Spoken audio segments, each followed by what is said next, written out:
it's not up to the freeholder board to decide whether you're going to build A, B, or C in your community. It's up to you folks who are here before us. All we do in this particular case, individuals or the elected bodies of Roselle came to us looking for a guarantee for a project. Project that, as far as I'm concerned, could potentially have a great need in the community. And I've never lost the sight of what things may be needed out here.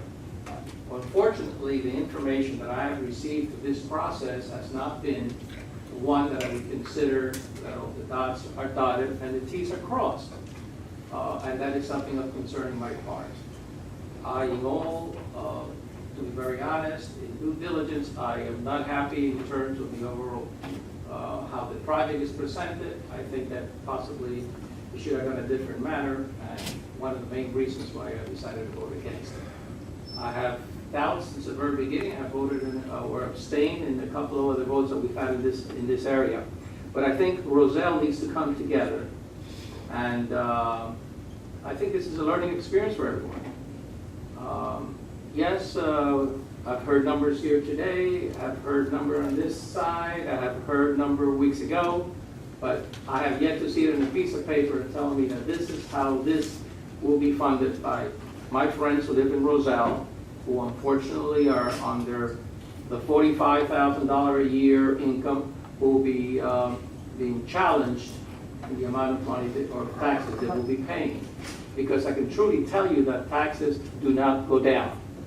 And I've been here for 18 years, and every year we try the hardest to bring it down to a lower level. No, let's not go above 2, but all of a sudden it's 2.8, 2.6. It's been a difficult time because the reality is that life is more expensive every day.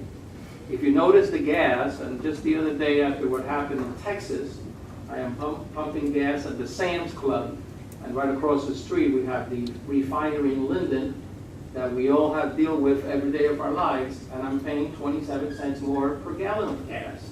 And I said, wait a minute, Harvey didn't come to Elizabeth or Linden, so why am I paying those new rates? But well, that's life, and the gas just keeps creeping. Now, I would rather go over there to see my buddy over in Linden and say, well, you filled my tank, please, maybe it should be lowered, but it isn't. And that's the realities that we as citizens face on a daily basis. It is important to understand that our youth needs direction. I don't disagree with the issue that this is not about basketball.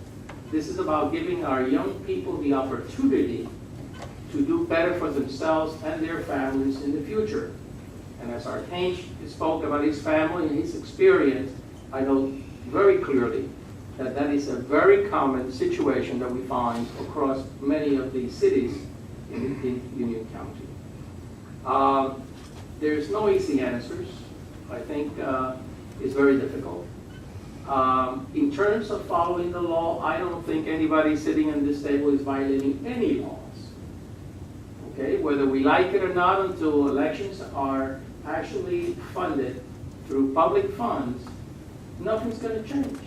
This is the reality. I guarantee you that every single person who donated to whatever committee, including those in Roselle, have met the threshold of the law in New Jersey. So, by experience, I can tell you that just doesn't shine. It really doesn't.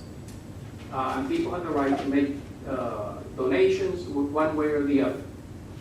In the same token, I think we have to be responsible of how we act on issues that come before us.